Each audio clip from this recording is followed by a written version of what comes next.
Leral TV nag nekk télé boo xamante ne daanaka day seeti ñu ne tey nag ñu ngi fii ci kër monsieur le ministre waaye itam ñu xam ne ren ak mbas mi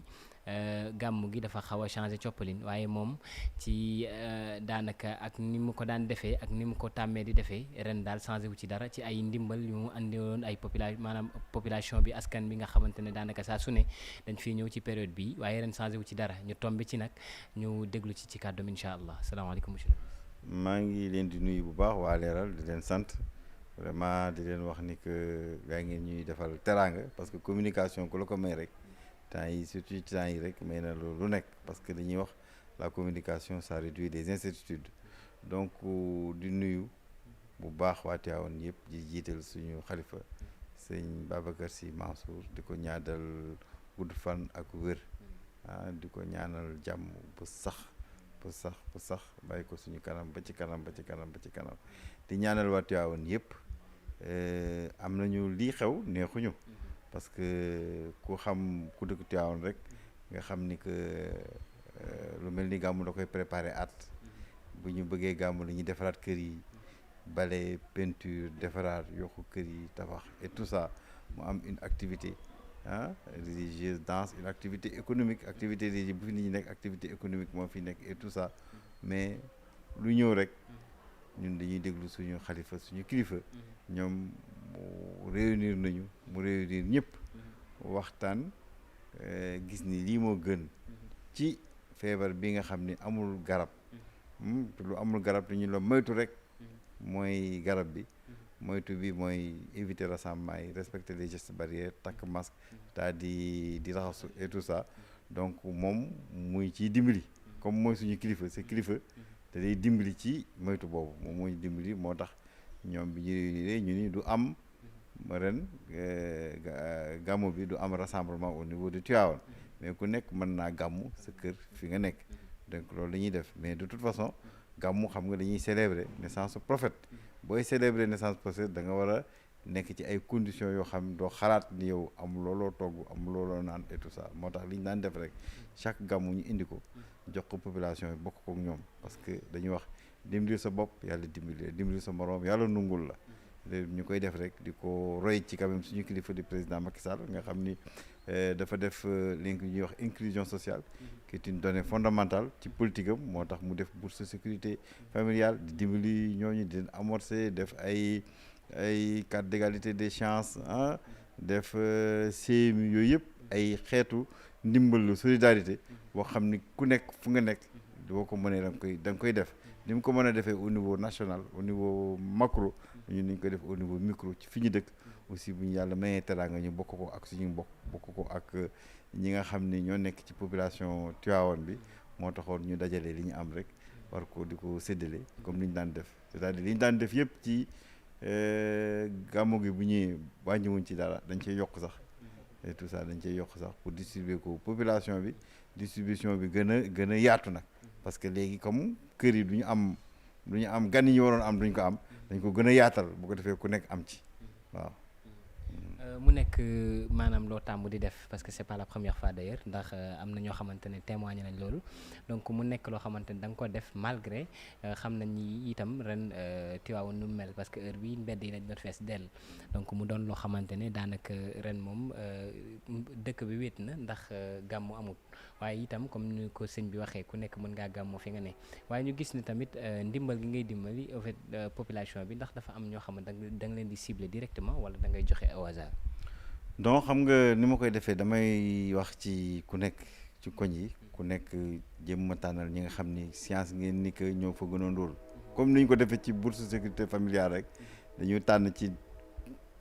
koñ yi ñi ko gën a soxla boobu tànn xooluñu ci coloration politique ñi ko gën a soxla dañuy xool bu ñu demee ci chef de quartier yi ñu tànnal ñu ko wax ñu ko bu ko defee ñu wax ñu bindal ñu seen tur ak seen numéro de téléphone ñu balaa ñuy distribuer ñu jéem a def identifier seen adresse nga xam ni ñu taag nekk bu guddi heure bi ñu dem yóbbu ko ndànk daal di ko koy jox ndànk ak sutura noonu lañ koy doxalee ko mais du ñoo xam ne xam nañ leen wala xamuñu leen ñu ngi koy jox rek le maximum de ndimbal de personnes ñu ko soxla ñu jox leen ko ñu sutura ñu pour ñu suturaaloo ko. mu nekk loo xamante ne daanaka ñu bari dañ koy rafetlu ndaxte ay ceeb ak ay masclette comment dirais-je yoo xamante ne dañ koy raxasoo et cetera mu ñu gis ko ci itam donc ñu bëgg a xam ndax dafa am ay partenaires yoo xamante ne tu travailles avec eux directement wala si sa fonds propre lay doon. non man nag sa affaire bi sama fonds propre wax naa la man bu gàmmu paasee rek dama ko tijjil kees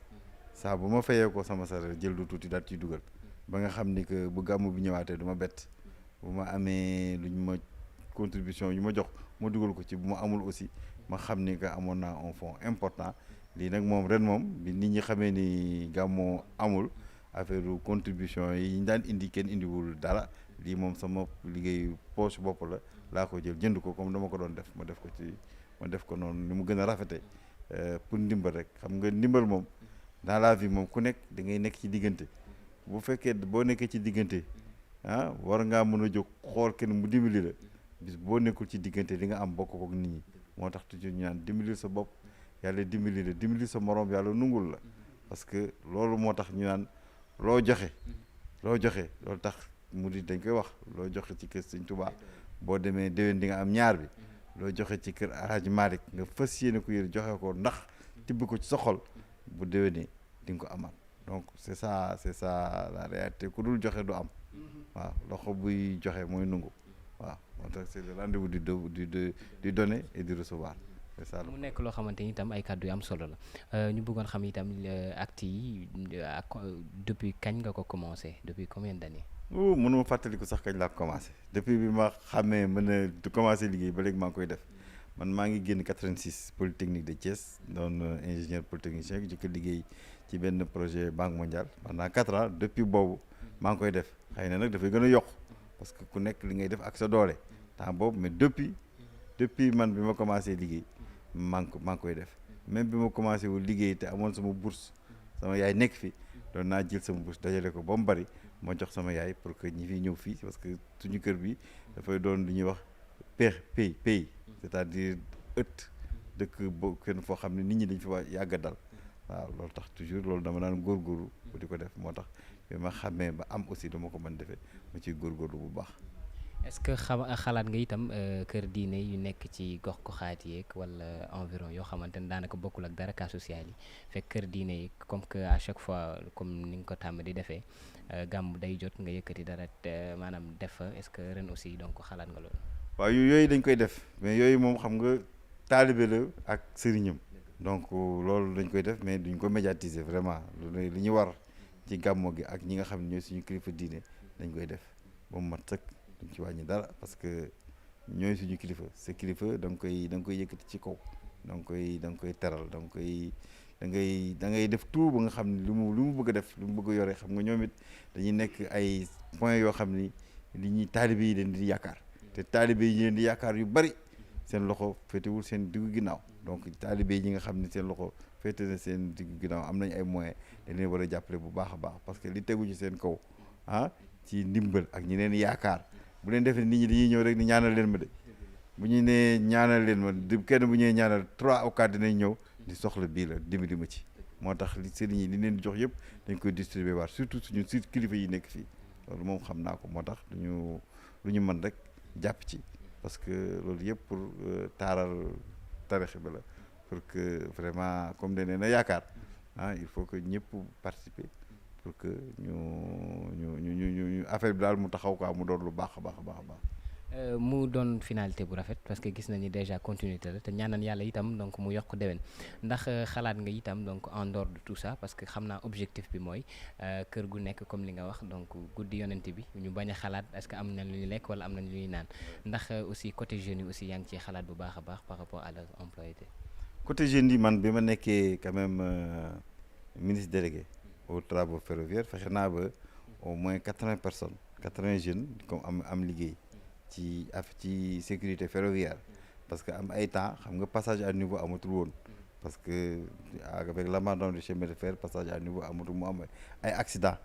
yu bari ba fii ba maam Thierno bi nekk fi nga xam ne mi ngi nekk kër Cheikh Awa Balla bind président lettre et tout ça ñu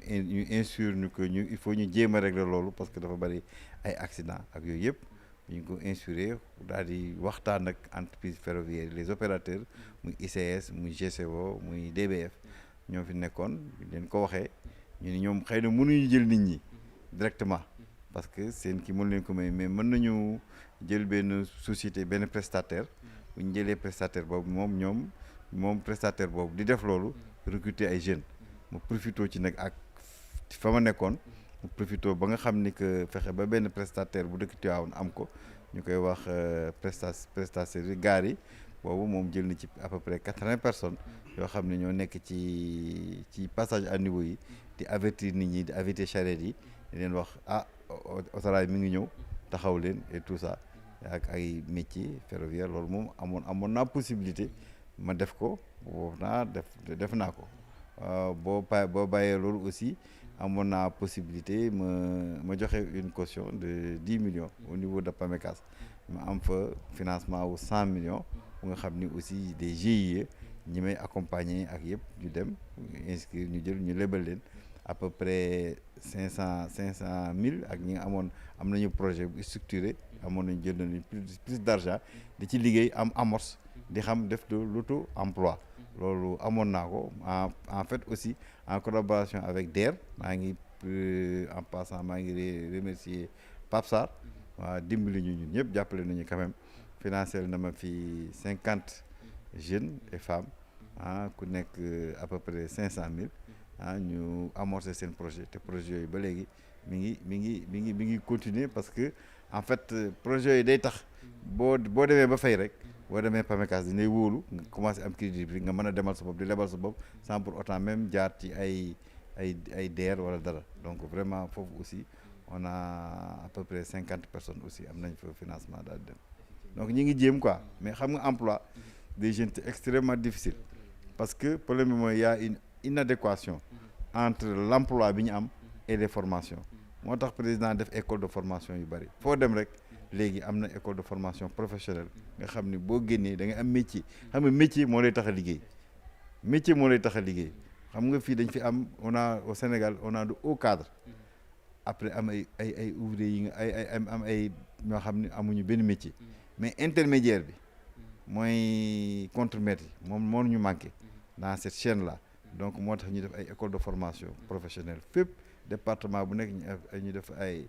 institut supérieur de formation professionnelle nga xam ne dinañuy génne li ñuy soxla ci économie bi parce que c'est l'économie qui peut créer de l'emploi c'est pas l'État économie moo mën a créer emploi et donc boo yi génnee ay nit ay gens qui sont formés dans des métiers yi nga xam ne économie bi soxla na ko dinañu am emploi et bientôt on va avoir beaucoup d'emplois à cause que industrialisation président dafa régler les contraintes de l'industrialisation léegi mën nga dugg ci industrie mu nga daal ci am bénéfice nga daal dem nga produire parce que bu fàtte ni courant doyul woon ba pare cher léegi au moins courant doy na parce que dañ ko jëlee 500 mégas yóbbu ko 1100 mégas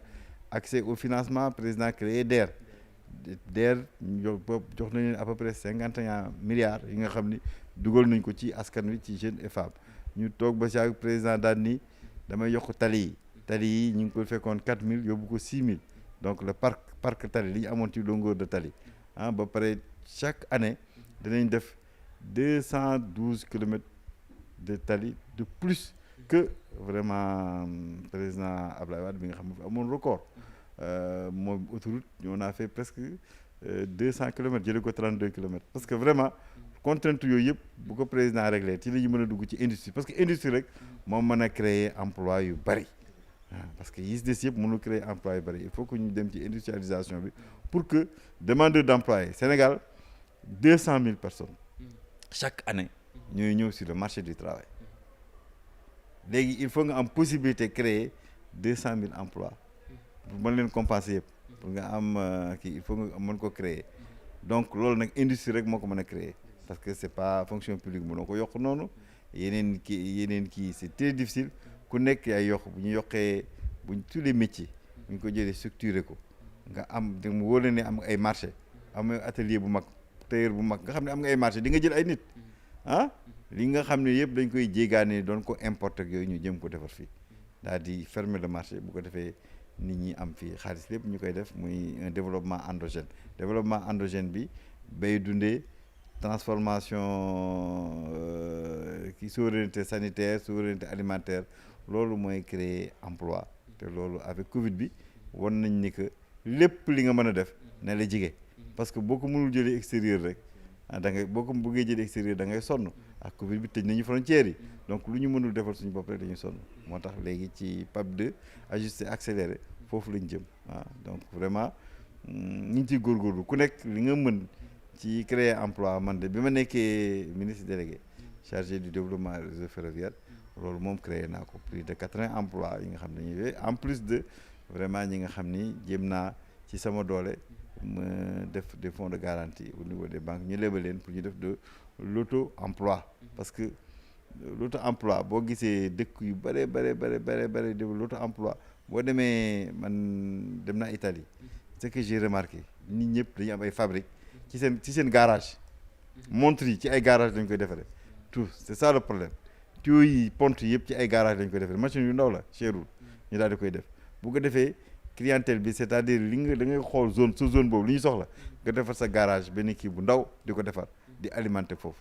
ngeen am ay relation de confiance nga xam ni da ngeen a dëkkandoo donc mën nga koy lebal muy fay di def et tout ça mu lay lebal c'est ça donc vraiment foofu tant que orienté wu ñu affaire yi noonu ce sera très difficile de régler la demande d'emploi bi nga xam ni kay après 200 000 personnes par at il faut te mënoo créer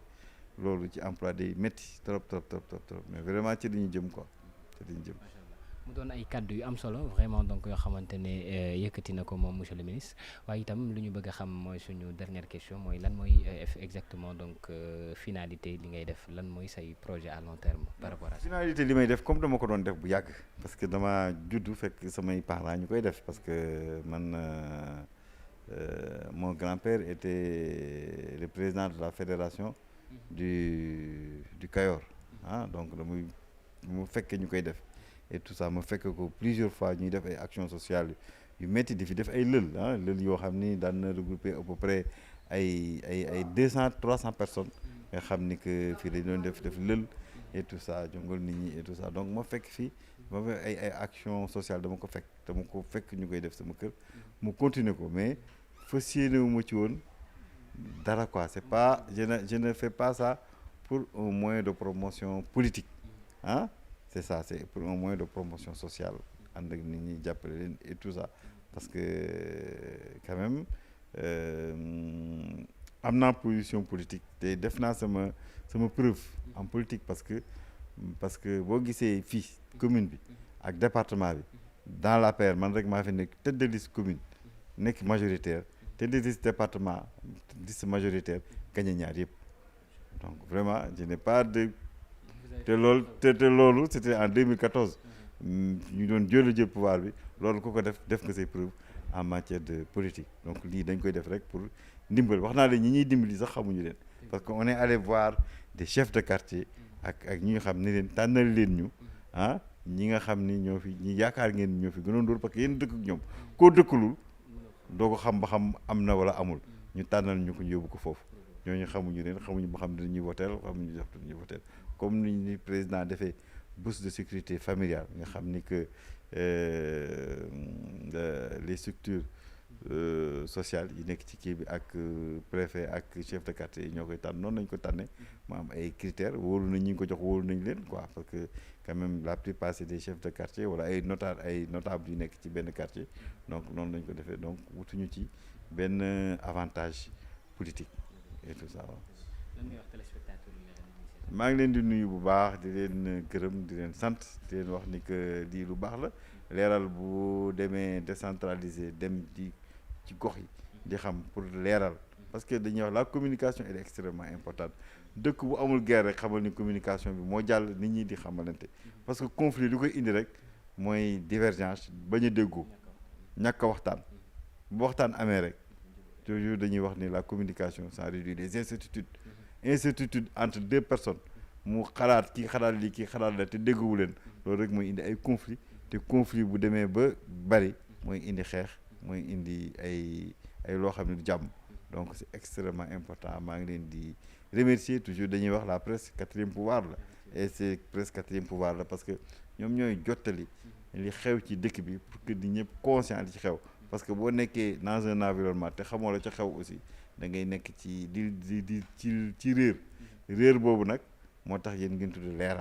leeral nag foo ko fekk rek lu baax lay doon parce que moo tax Médine ñu dox la ville lumière te boo waxee lumière rek li ñuy wax leeral li ñu bëgg ci Tivaouane mu doon la ville lumière. Alhaji Mamadou Gueye le communicateur traditionnel de l'APR bu département de Tivaouane nekk fii ci Tivaouane di fi jàppale président de la république ànd ak nag le ministre Abdou Ndéné Sall di leen sant bu baax di leen gërëm waaye yéen waa leeral seen teewaay fii bég nañ ci bu baax li ñu tax a bég da ngeen ñëw fekk ci xew-xew bu rëy xew-xew bi nag dima waxoon ci suba ni ci watit la ndax monsieur le ministre dafa def li nga xam ni moom la baaxoo def daan ko def at mu jot lii njëkkewu ko rek ci nit ñi ba ci président de la république may wax ni bi nga xamante ni yàlla dogal na 2012 président di wut réew mi bokk na ci ñi nga xamante ni ñoo bokk ñi ko njëkk a jàppale waaye bu dee ci département bi damay wax ni kenn jiituwu ko fi ndax ku koy jàppale ko ne ci loxoom nga ko teg fekk ko ci biir jàppaleem ndax boobu jamono yëkkati na 20 millions joxe yëkkati 3000 litres carburant joxe yëkkati 11 voitures pick-up joxe yëkkati sonorisation joxe booleeg yor poosam di wax ni képp koo xam ne ñëw nga boo ko waxee soxla mun la y a pas de problème yëkkati defal la ko Abdou Ndéné lii la fi nekkee ba président de la république ñëw na fii ci Tivaouane reconnaître ko boppam ni ko da nga contribuer bu baax ci sama victoire ci say moyen ak say lépp loolee rek bu ko defoon mu doy sëkk waaye da ko fa fekk fii mu fekk baax bi mu demee wuti baax ba ab baax dafa dellu siwaat di fi def lu baax soo génnee fii ci péncu maamam mii di nga fa fekk jàkka joo xamante ni moom mii moo ko fi taxawal te loolu mooy lan xam sa bopp te nit ki bu xamee boppam dootul réerati maanaam kër gi nga xamante ni fi la nekk fi la ganee àdduna woy juróom nekkoon fii jàkka jàngi nii ci wet gi muy ñu fi nodd di fi julli waxtu juróom kon teraanga ji ngeen fi fekk tey jii mu def ko fi ci poosu boppam comme ni mu ko waxee yëkkati 20 tonni ceeb ni da koy tasaare ci askan wi xam na ni kat ren jii am na mbas mu fi dugg moo xam ni sonal na ñëpp kon doon tëdd gàmmuwuñu te sëriñ bi joxe ndigal kon nañu fekk nit ñi ci seen biiri kër ñu dimbali leen te yàlla tax yaakaar naa ni loolu la xëyee tey jii ñii di ko tasaare ci soo ba tey ci ngont mi soxnaam ngeen gis nii te moom tamit mu fellu ko ci teraanga fas yéene def teraanga yi nga xam ne mi ngi koy def moom tamit di ko def ci fii sabilillah maanaam taamuwuñu ku ñu xam ak ku ñu xamul mbaa kuy politique ak ku politiqueul comme ni mu ko waxee dañuy dem ci quartier yi seet chef de quartier yi mbaa